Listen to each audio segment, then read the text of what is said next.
नमस्कार। जय जगन्नाथ। परमेश्वर परमात्मा महाप्रभु जन्म और मृत्युर ऊर्ध्वरे से कर्म फलर ऊर्ध्वरे तथापि जेबे जेबे धर्मर हानि हुए अधर्मर उत्थान हुए तेबे तेबे से साधु मानक उद्धार पाई और दुष्ट मानक विनाश पाई धरा अवतरण करती। ओडियांक कंठरू भासी आसे गीत गोविंदर स्वर। बाहसी बापुसी विसदे बसनम जलधावम हलहति भीति मिलित यमुनाभम केशवधृत हलधर रूप जय जगदीश हरे जय जगदीश हरे जय जगदीश हरे। अर्थात 10 अवतार मध्य केउठी भी कृष्ण अवतार नहीं, कारण श्रीकृष्ण अवतार नुहंती, से हेउछंती अवतारी। स्वयं परम ब्रह्म धरा अवतरण करथिले द्वापर जुगरे। ए कथा हेउची से समयर जेबे मथुरा नरेश कंसर अत्याचार रे धरणी त्राही त्राही डाक देला।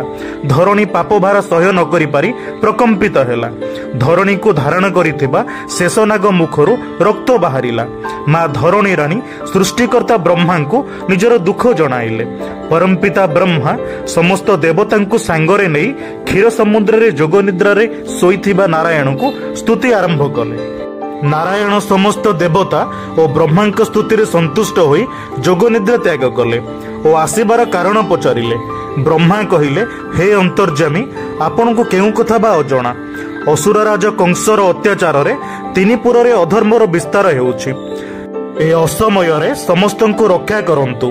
नारायण समस्त को आश्वासन देले से खूब शीघ्र वसुदेव पुत्र भावे जन्म ग्रहण करी नंद जशोदा घरे बढ़िबे और असुर को निपात करिबे, अवनीर भारा को लाघव करिबे।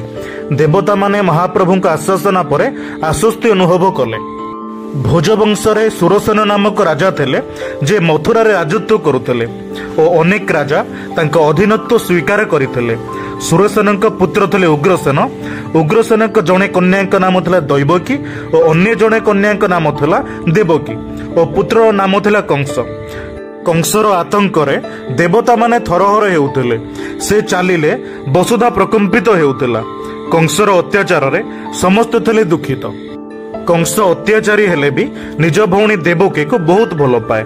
जेबे देवकीर विवाह वसुदेव सह हेला तेबे कंसर आनंदर सीमा रहिला नहीं। देवकी और वसुदेव को रथरे बसई से रथ बाहुथाए।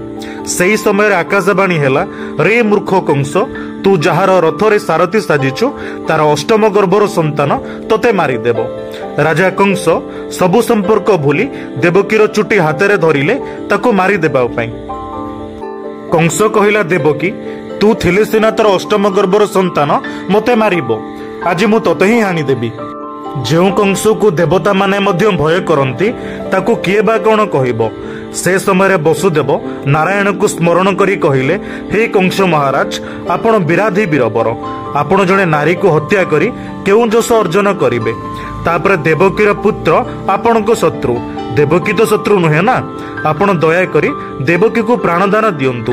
मु कथा देउछे, देवकीर जहा भी संतान हेबो मु आपण को देई देबी। देवकी आपणकर सान भौणी, तेणु ताको रक्षा करंतु। कंस वसुदेव कथारे भौणी को छाड़ी देला। किछि दिन गला परे देवकीर प्रथम संतान जात हेला। वसुदेव सुंदर शिशुटी को नहीं कंस को देला। कंस विचार कला कि अष्टम गर्भर संतान सिना मोर शत्रु, मु प्रथम संतान को कौन पाई मारिबी। तेणु संतानटी को वसुदेव को फेराई देला। नारद जानिले कंस जदि एते भलो आचरण करिबो तेबे महाप्रभु ताको कौन पाई मारिबे। नारद कंस पाखु जाई परोक्षर देवकी पुत्र को मारिबा पाई प्रेरित कले। कंस क्रोधभर होई पवन बेगरे देवकी पाखरे पहुंची दांत कड़मड़ करी बलपूर्वक देवकी कूलरू संतानटी को नहीं ता पाद दुईटी को धरी दर्पणशिला कचाड़ी मारिदेला।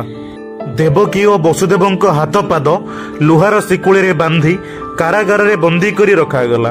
प्रहरी मानकु कड़ा निर्देश दियागला, जेबे भी देवकी प्रसव करिबो प्रथमे कंस को सूचित कराजिबो। 1 वर्ष परे पुणी कंस पूर्व परी निज भणजा को कचाड़ी मारिला। एहिभଳି देवकीर 6 पुत्र कंस हाथ में प्राणत्याग कले। देवकी दुखरे कांदु थाए, हेले एथिक उपाय बा कौन अच्छे।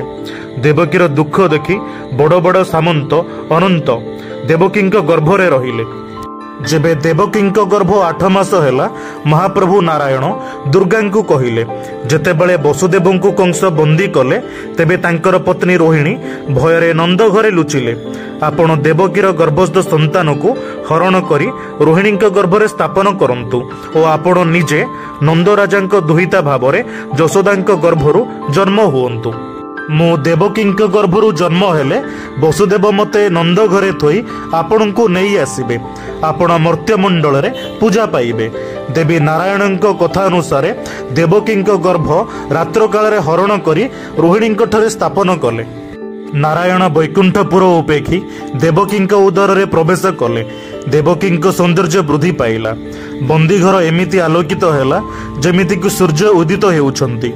देवकी गर्भवती हेबा कथा सुनी कंसर मन विरस। दिन पर दिन बीती चली थाए। से समय उपगत हैला जेबे विश्वनियंता नारायण भूमिष्ठ हेबे।